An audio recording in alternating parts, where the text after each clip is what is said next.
Hi viewers, welcome to our channel. నిన్న Gaddar awards ఇవ్వడం జరిగింది. సో హైటెక్స్‌లో. సో అట్టహాసంగా కూడా ఈ వేడుకంతా కూడా జరిగింది. అయితే దీంట్లో కొన్ని హైలైట్స్ అయితే ఉన్నాయి. వాటి గురించి ప్రధానంగా ఒకసారి డిస్కస్ చేద్దాం. ముఖ్యంగా రేవంత్ రెడ్డి గారు కూడా మాట్లాడుతూ హైదరాబాద్ సిటీని మొత్తం ప్రపంచ సినిమాకి వేదికగా మార్చాలి. ఇది తన ఆశయంలాగా అన్నట్టుగా కూడా మాట్లాడడం జరిగింది. మరి ఇది పాసిబుల్ అవుతుందా లేదా అన్న ఒక చర్చ కూడా బయట జరుగుతోంది. అంటే హాలీవుడ్, బాలీవుడ్ అంతా కూడా హైదరాబాద్‌కు వచ్చేయాలి. ఇక్కడే సినిమా షూటింగ్స్ చేసుకునేంత ఫెసిలిటీస్ గవర్నమెంట్ నుంచి మేము కల్పించడానికి సిద్ధంగా ఉన్నామని చెప్తున్నారు. మరి ఏ మేరకు ఇది వర్కౌట్ అయ్యే అవకాశం ఉంది? ఇప్పుడు దీన్నే ప్రధాన అంశంగా తీసుకొని డిస్కస్ చేయడానికి ప్రెజెంట్ మనతో పాటు సీనియర్ జర్నలిస్ట్ అరవింద్ కొల్లి గారు ఉన్నారు. వారిని అడిగి తెలుసుకునే ప్రయత్నం అయితే చేద్దాం. సార్ నమస్కారం సార్. సార్ మరి హాలీవుడ్, బాలీవుడ్ 2 కూడా ఈ హైదరాబాద్ సిటీని చూడాలి. ఇంతకీ అల్లు అర్జున్ రేవంత్ రెడ్డి కావులించుకోవటం, అల్లు అర్జున్ డైలాగ్ చూసినా లేదా? చూసాను సార్. దీని గురించి చాలా ఎగ్జైట్ అయినావు కదా, అనౌన్స్ అయిన రోజు నుంచే నీలో ఎగ్జైట్మెంట్. ఆల్రెడీ మనం టాపిక్ కూడా చేసాము. ఎట్లా అనిపించింది, ఏమనిపించింది? బాగుంది సార్ అంతా. అల్లు అర్జున్ గారు కూడా డైలాగ్ చెప్పనా అని రేవంత్ గారిని అడగడం బాగుందంటావు. సరే, ఇక మళ్ళీ ప్రపంచ సినిమా రాజధాని హైదరాబాద్ దగ్గరికి వద్దాం. ప్రపంచ సినిమా రాజధాని హైదరాబాద్ కావాలి అని కోరుకోవటం కానీ, ఆ కోరుకునే క్రమంలో ఆయన చెప్పినటువంటి పోలికలు కానీ అవేమి తప్పేం కాదు. ముఖ్యంగా ఆయన చెప్పినట్టు బయోటెక్నాలజీకి హైదరాబాద్ హబ్బు, ఫార్మా ఇండస్ట్రీకి హైదరాబాద్ హబ్బు, ఇన్నోవేషన్ టెక్నాలజీకి హైదరాబాద్ హబ్బు, ఇట్లా అనేక అంశాలకి ఇవాళ హైదరాబాద్ హబ్గా ఉంది. మధ్యలో యానిమేషన్కి కూడా హైదరాబాద్ హబ్ అవ్వబోయి మధ్యలో ఆగిపోయింది అనుకో, అది వేరు. ఇట్లా కొన్ని పర్టికులర్ రంగాల్లో హైదరాబాద్ ఆల్రెడీ హబ్గా ఉంది. అట్లాగే సినిమా ఇండస్ట్రీకి కూడా ప్రొడక్షన్కి ఇక్కడ హబ్గా కావాలి అని ఆయన కోరుకున్నాడు. అదేం తప్పు కూడా కాదు. ముఖ్యమంత్రిగా ఆయన ఫెసిలిటీ ఇవ్వడానికి కూడా సిద్ధంగా ఉన్నారు, ఆ సహకారం ఇవ్వడానికి కూడా సిద్ధంగా ఉన్నారు. ఉన్న క్రమంలో ఆయన ఒక డైరెక్టర్ని కూడా కోట్ చేశాడు.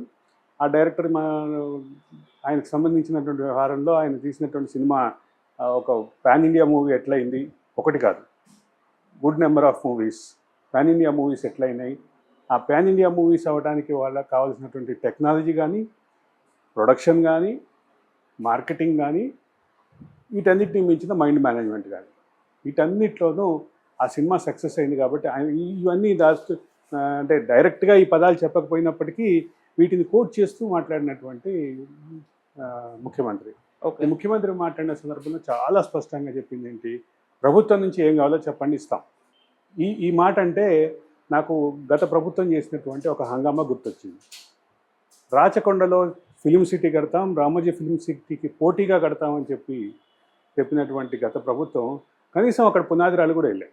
గత ప్రభుత్వం అధికారంలోకి వచ్చిన కొత్తలోనే ఫిల్మ్ ఇండస్ట్రీకి మేము చిత్రనగర్ కడతాం, ఆ చిత్రనగర్ని ఆల్రెడీ ఇప్పటికే ఉన్నటువంటి ఇతర చిత్రనగర్లతో పోటీగా, బాలీవుడ్తో పోటీగా, అమెరికాలో హాలీవుడ్ స్టూడియోతో పోటీగా ఇట్లా చేస్తామని చెప్పారు.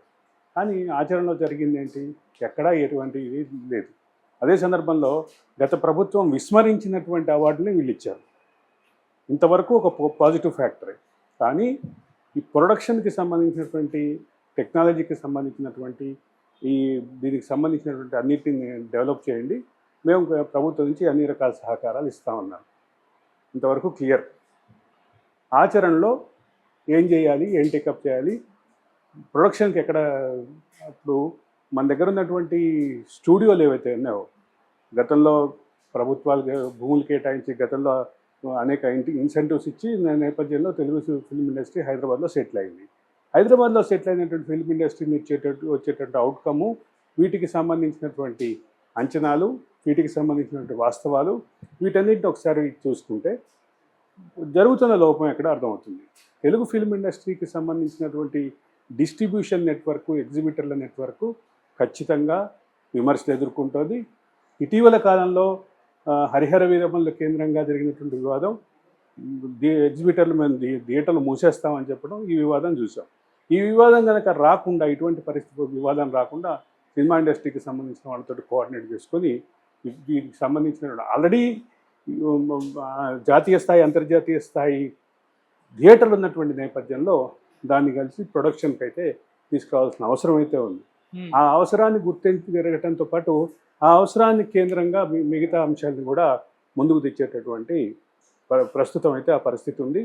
దానికి ఆ ఉన్నటువంటి సానుకూల వాతావరణాన్ని నిజంగానే ప్రభుత్వానికి చిత్తశుద్ధి ఉంటే దీని ఇంకా మరింత పరిధి విస్తృతం అవడానికి కొంతమందికే పరిమితం, కొంతమంది చేతిలో బందీ అయింది ఫిల్మ్ ఇండస్ట్రీ అన్న విమర్శను కాదని దీనికి సంబంధించినటువంటి ఇంటర్నేషనల్ స్థాయి పెట్టుబడులు కానీ, ఇంటర్నేషనల్ స్థాయి కాన్సెప్ట్లు కానీ, ఇంటర్నేషనల్ స్థాయి ప్రొడక్షన్, అంతర్జాతీయ స్థాయి ప్రొడక్షన్ కానీ ఇక్కడ జరగాల్సిన అవసరం ఉంది. ఆ దానికి ఇప్పటికే కొంత బేస్ వేసినటువంటి రామోజీ ఫిల్మ్ సిటీ ఉంది, మరోపక్క ఇతర ఫిల్మ్ స్టూడియోలు కూడా ఉన్నాయి. వీటితో పాటు ఇవే కాకుండా తక్కువ హ్యూమన్ రిసోర్సెస్ తోటి బెస్ట్ ప్రొడక్షన్ చేసేటటువంటి ఇన్నోవేటివ్ కాన్సెప్ట్స్ ఉన్నటువంటి దర్శకులు, రచయితలు, స్క్రీన్ ప్లే రైటర్లు ఉన్నారు. నువ్వు కూడా కాన్సెప్ట్ చెప్పావు అట్లాంటిదే. అట్లా అంటే ఇలాగా ఆ ఎంతూజియాజం ఉన్నటువంటి యువత కూడా ముందుకు రావాలి. ముందుకు వచ్చి ఈ బంధాలని చేరించుకొని హైదరాబాద్ కేంద్రంగా ప్రపంచ స్థాయి ఫిల్మ్ ప్రొడక్షన్ అవకాశం ఉంది. ఆ రకమైనటువంటి ముందుకు వెళ్ళేటటువంటి పరిస్థితి అయితే ఖచ్చితంగా సానుకూల పరిస్థితులు ఉన్నాయి. అది గవర్నమెంట్ వాడుకోవాలి. ఇక మిగతా ఇది కాకుండా నిన్న జరిగినటువంటి వేడుకలో హైలైట్స్ అంటే, ఒకటి తెలంగాణ పోలీసులతోటి ఒక పక్క ఇబ్బందులు ఎదుర్కొంటున్నటువంటి మంగ్లీ అదే వేదిక మీద నుంచి పాట పాడటం, ఆ పాట కూడా గద్దర్ని స్మరించుకుంటూ పాడటం, గద్దర్ అవార్డ్స్ సందర్భంగా గద్దర్ని స్మరించుకుంటూ, ఇటువంటివి కొన్ని ఖచ్చితంగా ఉన్నాయి. అదే సందర్భంలో తనకి లైఫ్ టైం అచీవ్మెంట్గా అవార్డుకి కోసం ఇచ్చినటువంటి డబ్బుల్ని మొత్తాన్ని